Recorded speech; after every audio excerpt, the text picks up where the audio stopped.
Salvador Snore, an easy-peasy person from Easy-Peasy Island in the middle of the terrific ocean, by Roger Hargreaves and Gray Joliffe. This is Salvador Snore, the easy-peasy sloth. He lives in 40 Winks Cottage in a palm tree in the Congo jungle on Easy-Peasy Island in the middle of the terrific ocean.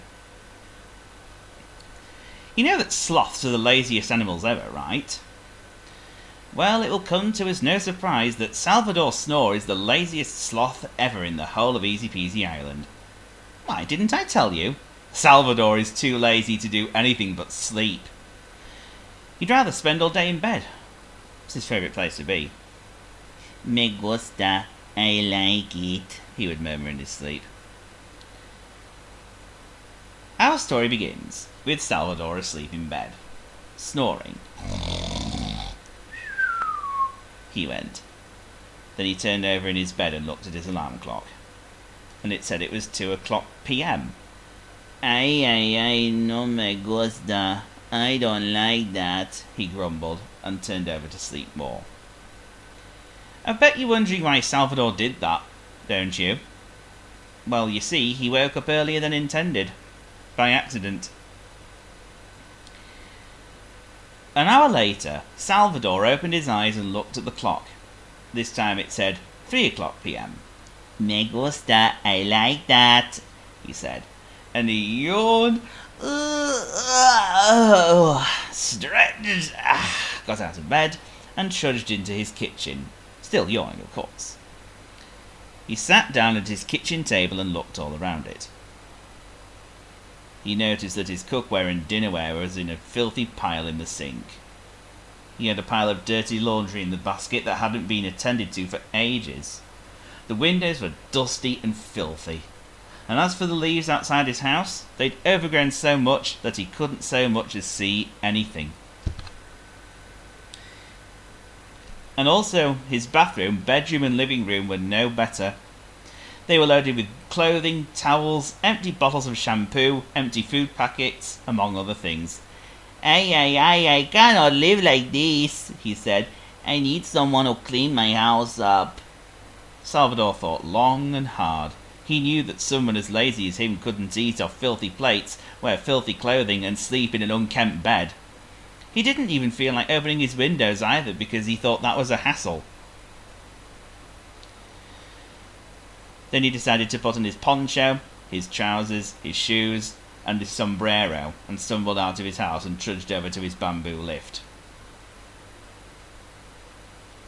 Then he went into the lift, pressed the button to take him down to the ground, and then he stepped out of it and trudged on his way. Time to find some assistance, he mumbled to himself. As Salvador trudged along the Congo jungle, he kept his eyes half open, or if you prefer, half closed, for what reason I don't know, looking for someone to clean up his house. Looking for anyone to clean up his house. It was then he met the first person of the day. This someone was black and white, wore muted coloured clothing, brown shoes, and had a horrible aroma emitting from his body, and a bushy tail, which also had a foul odour. Hola, grunted Salvador. Who are you?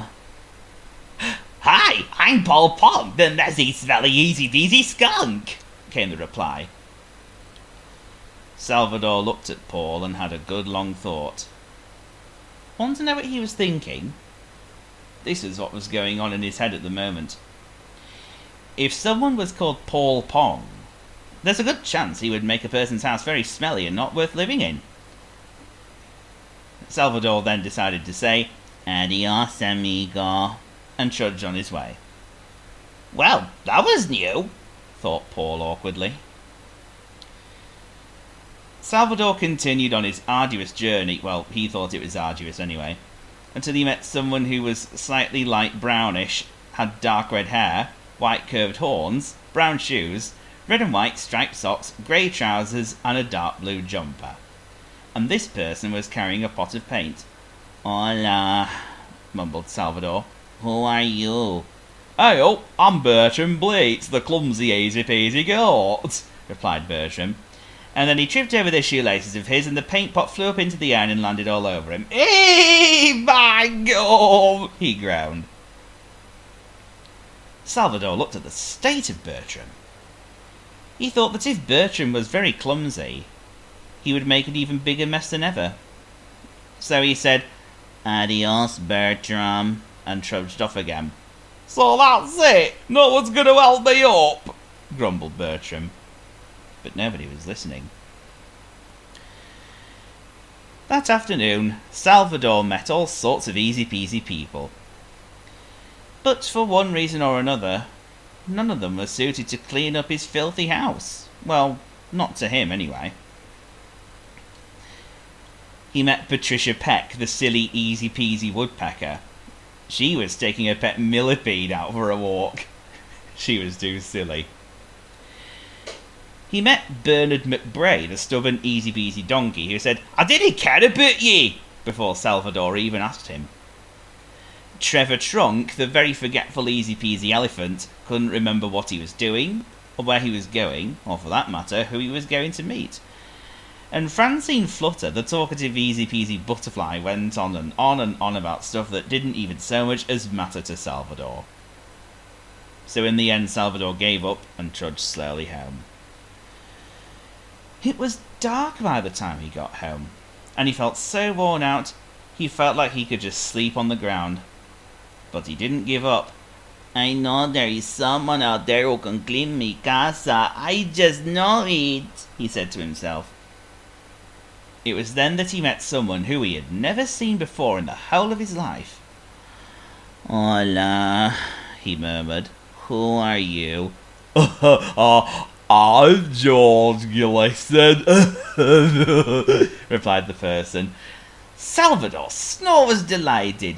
"Muy bueno," he said contentedly. "You're just the person for my cleaning job."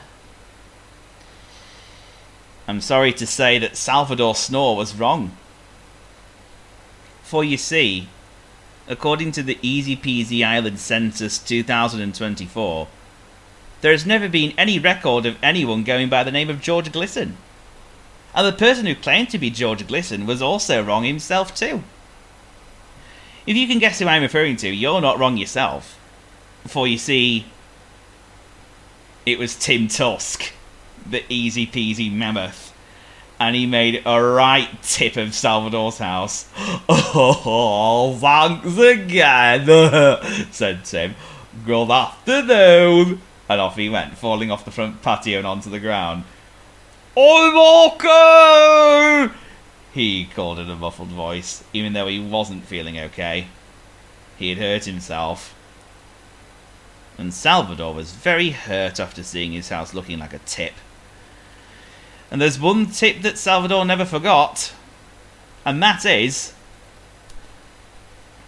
to not be so lazy. "Ay caramba, this is too much for me to handle. Oh."